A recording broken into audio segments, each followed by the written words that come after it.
এভাবে ছোলার শাকের রেসিপি বানালে ভাতের সঙ্গে আর কিছুই লাগে না। নমস্কার, আপনাদের সবাইকে আমার চ্যানেলে স্বাগত জানাচ্ছি। আমি আজকে আপনাদের সঙ্গে শেয়ার করব ছোলার শাকের ভীষণ টেস্টি একটা রেসিপি। ভাতের সঙ্গে খেতে খুবই ভালো লাগে, এছাড়া রুটির সঙ্গেও খাওয়া যায়।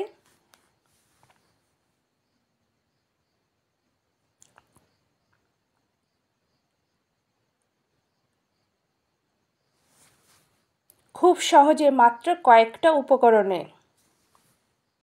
ছোলার শাকের রেসিপি বানানোর জন্য ছোলার শাক নিয়েছি। প্রথমে এই ছোলার শাকগুলো খুব ভালো করে ধুয়ে কেটে নেব।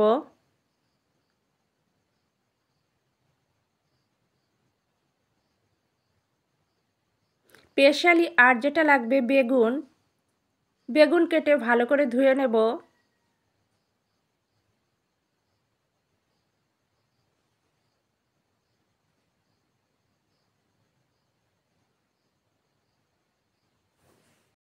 সমস্ত উপকরণ রেডি করার পর চুলায় কড়াই দিয়ে কড়াই গরম করে নেব। কড়াই গরম হলে কড়াইয়ে পরিমাপ মতো সর্ষের তেল দেব। সর্ষের তেলে সামান্য হলুদ দেব যাতে তেল না ছিটকোয়। ভালো করে নাড়াচাড়া করে দেব। 4টে বড়ি দেব কড়াইয়ে।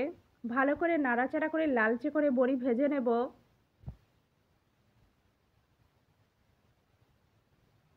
বড়ি আমি পরে ব্যবহার করব। বড়ি ভাজা কমপ্লিট, তুলে রাখবো। ওই তেলে কেটে রাখা আলু দিয়ে দেব। আলু আমি ঠিক এভাবে কেটে নিয়েছি। আলু ভালো করে নাড়াচাড়া করে ভেজে নেব।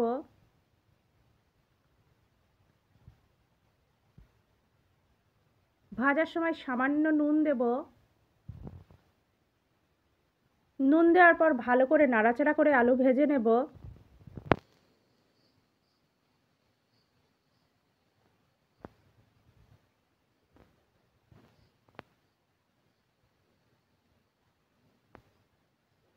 আলু ভাজা কমপ্লিট, তুলে রাখবো। কেটে রাখা বেগুন দিয়ে দেব। বেগুন নাড়াচাড়া করে ভালো করে ভেজে নেব।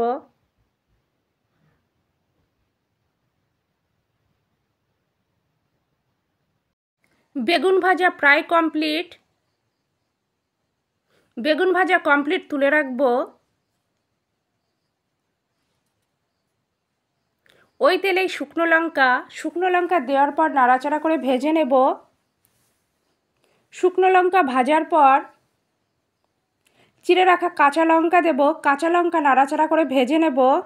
কিছুক্ষণ ভাজার পর কুচনো পেঁয়াজ দেব। নাড়াচাড়া করে দেব।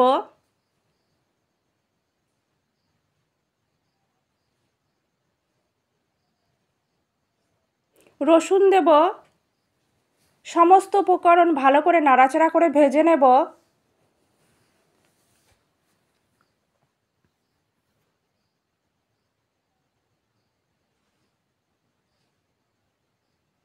সমস্ত উপকরণ ভাজা কমপ্লিট। ঠিক এই পর্যায়ে আগে থেকে কেটে ধুয়ে রাখা ছোলার শাক দেব। ছোলার শাক দেওয়ার পর ভালো করে নাড়াচাড়া করে দেব।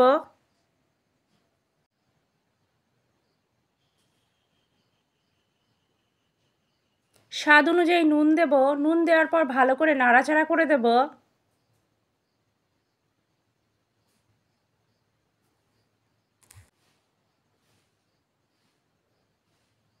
এভাবে বেশ কিছুক্ষণ নাড়াচাড়া করে ভেজে নেব। ঠিক এই পর্যায়ে আগে থেকে ভেজে রাখা আলু দেব।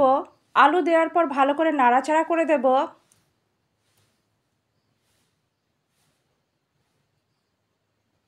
ভেজে রাখা বেগুন দেব। বেগুন দেওয়ার পর ভালো করে নাড়াচাড়া করে দেব। আরও কিছুক্ষণ নাড়াচাড়া করে ভেজে নেব।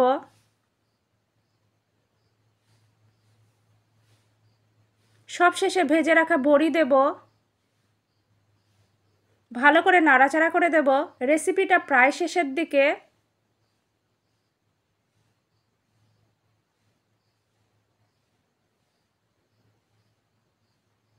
আরও কিছুক্ষণ নাড়াচাড়া করে নেব।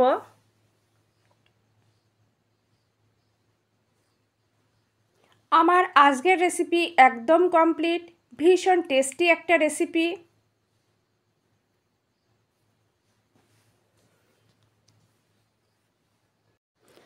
আমার আজকের রেসিপি ভীষণ টেস্টি মুখরোচক ছোলার শাকের রেসিপি পরিবেশনের জন্য একদম রেডি। আপনারা দুপুরে গরম ধোয়াটা ভাতের সঙ্গে পরিবেশন করবেন, একদম জমে যাবে। এছাড়াও রুটির সঙ্গেও পরিবেশন করতে পারবেন।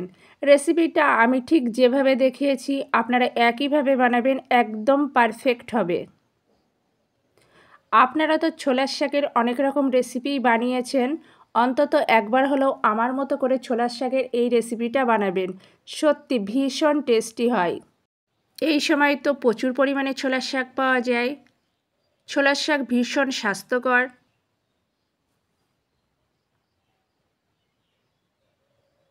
আর আমার মতো করে এভাবে ছোলার শাকের রেসিপি বানালে কোনো কথাই হবে না, সত্যি ভীষণ টেস্টি একটা রেসিপি।